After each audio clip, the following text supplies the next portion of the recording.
The argument occurs in the second stage of the four-stage creative cycle. Talked about this many times before, but just to remind, we come along in life, we're socially engaged, ventral vagus, everything's good. Something happens which disturbs us. Now, trouble is, this thing that disturbed us might have happened 20 years ago and has pervaded it all, and so we've been in this disturbed state for all this time.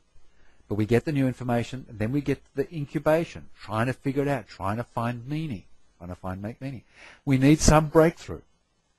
We need some kind of breakthrough in order to move to the illuminating stage, the creative stage, the stage where we get things sorted, where we find the meaning we need, the beneficial change, the beneficial area, which we then verify and move on into life. And we get stuck in stage 2. Stage 2 becomes, some people spend their whole lives in stage 2, never finding meaning, never being satisfied, constantly hitting up, getting to the breakthrough and then rolling back, like Sisyphus rolling the stone up to the top of the hill and it falling back again. So how can we get people into the illuminating stage? And a lot of our therapies do that. Sandplay does that. Metaphor therapy does that. Art therapy tries to do that. And the thing that we didn't have was a word form, some kind of verbal form, because I actually find some resistance of people going into sort of these what seem to be artistic forms. And we do have a cultural disfavor of artist stuff in some cultures, and certainly we do in our Western culture in Australia. But here's a word form. And so let's have a little look at this creativity, curiosity-oriented approach to a mind map, where we add not only the curiosity, not just, and instead of thinking about things and trying to work at stage 2, we actually jump straight to stage 3, jump straight into the creativity, jump straight into that type of area of imagination and play and unregulated flow. Then we come back and try and figure out what it means once we've got something new to work with. As Einstein said, it's often very difficult to solve a problem from within the problem. What he's talking about is stage 2.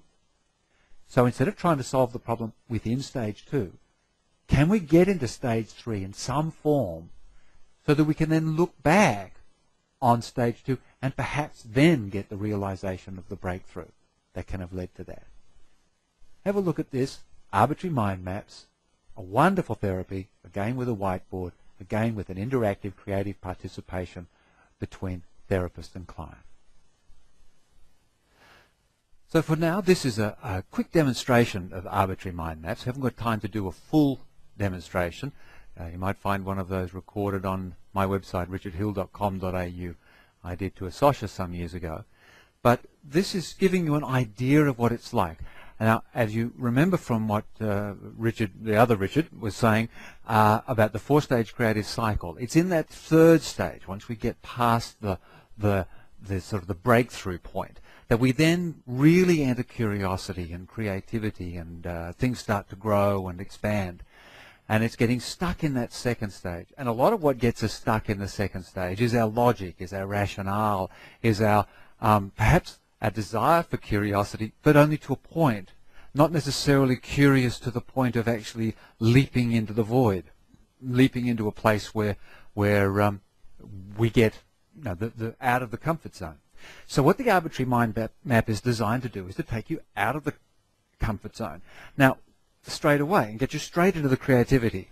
I think this is very similar in principle to sandplay work, to art therapy work, to all kinds of things, to mythology work, to symbol work. The idea is to get you into a creative space and kind of then back ride you. So get you into the third phase and then back chance you back into the second phase, or at least and then to understand the breakthrough. So all these other ones that we talk about, though, terrific as they are, they're all rather symbolic, rather to some extent arty-farty, which people find a bit difficult. They say, oh, I'm not going to do, I'm not going to play around with toys and sandboxes. So this is actually a word-based version. Now, I've got a couple of examples here. Now, I've got one that I found that actually only uses 2 issues. Sometimes I might deal with 3 or 4 on average, or 5 or 6. So the first thing is to open your discussions and to find your particular issues. Now, this chap was having trouble with a marriage separation, and he wanted to know about his parents, and he wanted to know something very simple about, you know, how am I going to handle Christmas? You know, what's a focus? What's an attitude? What's something I can have? Now, the arbitrary mind map, once you've established the problem and once you've established the issues you want to deal with, and you enter the problem here, which is, what are my coping skills? Once you've established that, you leave the area of thinking and process and brainstorming, and you enter the area of play.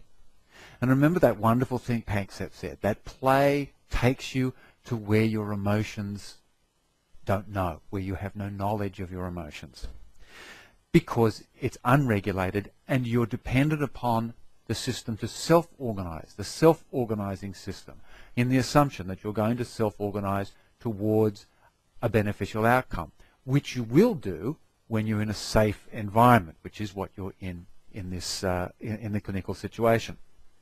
So what we do is we start to play, and I say, you know, you've got 2 problems. Put a spoke. Which of those spokes do you like? And they like. I say, you know, which one do you prefer? This one or this one? It's, you know, if you've got 3 or 4, it's a bit better, but we'll just do it with 2 for now. Well, that one. I said, fantastic. So would you like to number it 1 or 2?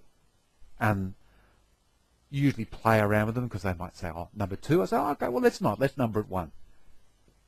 And there's number 2. So there's absolutely no rules with the way this goes. And in fact, the fewer rules there are, the more rules you break, the more spontaneity and things, the better. I then, depending, and here we've just got 2, remember usually it's about 3 or 4, and I've done up to 6, but it gets a bit complicated then. Just ask a simple question, simple arbitrary question. And let me see, in this one, I asked him, what's a book that you're reading, one of the kids? And he said, where's the green sheep? Which apparently is a very popular story amongst 2-year-olds, 3-year-olds. And then I said, the second one, I said, okay, what did you have for breakfast? Looking very spontaneous. And I only asked that question every odd one. But I asked questions like, what's a book you've read? What's a film you've seen? What's an image? What's a picture? The first picture you see when you walk in the front of your house? What's your shoe size? What colour's your underwear? You know, what socks do you prefer? Any question at all. You know, who you're thinking of right at this minute? What's the name of your favourite actress or actor? Anything at all. Because then what we do is we've now moved right away from the problem and the issues in the problem, and we're now just playing. So let's be symbolic, word association.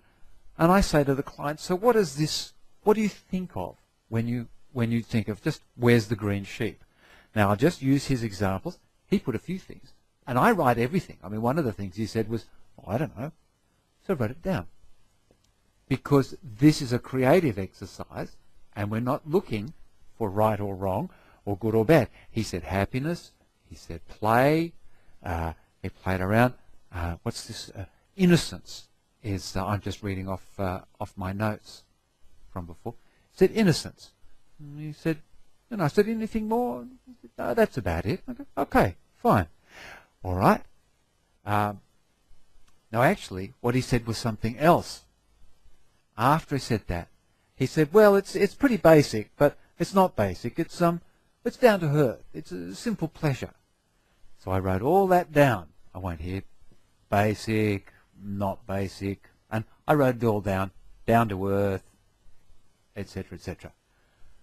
Whatever they say during the experience is written down, because it may help trigger that understanding of the breakthrough that they need in order to move forward. Toast, down there, he said, breakfast, well, that's pretty obvious. appetite, and quick fix. These are all just things that he was ruminating on and rushing. I guess he was thinking about having a toast, and he wrote his son's name. Wait, no need to put that here. He can have,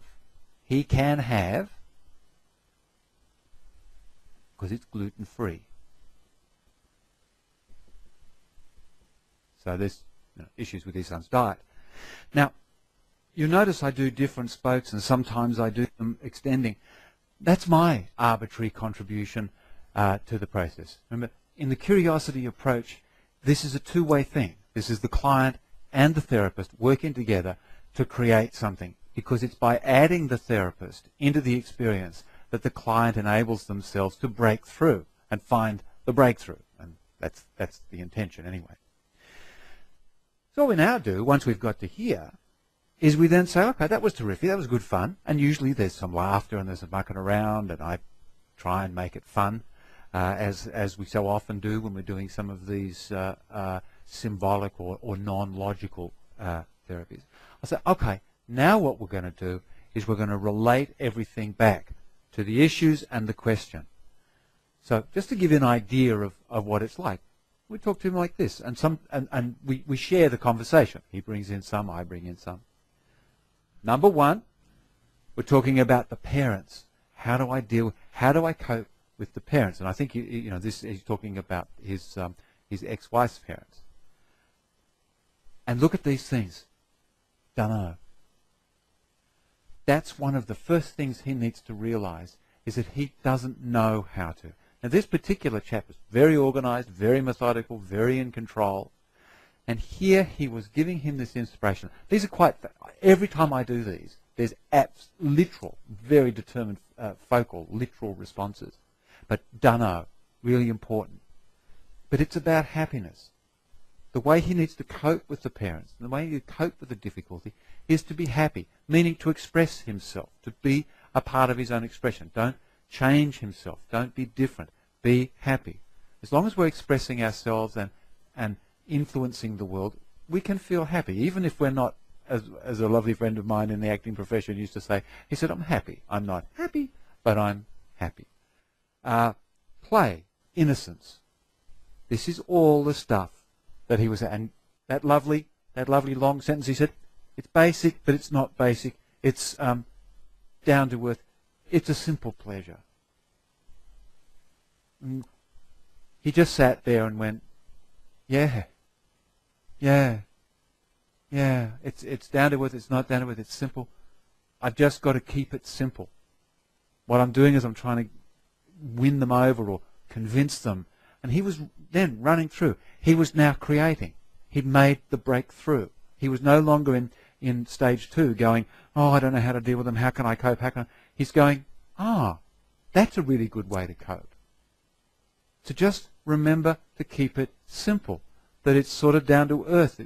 Parents, whether they're separated, and he's running through all this. Then we moved on to the next part here, Christmas. How do I deal with Christmas? Good question. First Christmas with everybody being separated. And what did he get? Breakfast, okay, sort of. Breakfast, first meal of the day, the beginning of things, but it's something you hunger for. It's a quick fix. And I remember him ruminating, saying, yeah, I never really thought Christmas was true, and it was never real. And it was just something we did, and you did it. It was sort of a way to fix everything up. Everyone got happy at Christmas. So I said, okay, we're hungry for this. It's a quick fix. It's not a permanent fix. But use that. Rushing. So there he took that as a caution. Don't rush this. It's got to be in and out. Go to them. Get them. Don't rush it. Take your time. And here was the wonderful thing. As far as his son's concerned, his son can have this because it's healthy for him. It's got the right elements. It's wonderful. And he just said, yeah, I got to do this Christmas for my son because it's healthy for him. It's actually healthy for me too, but it's not It's not what's going, I'm not going to go there, we're not going to have a nice Christmas and suddenly everyone's going to love everybody.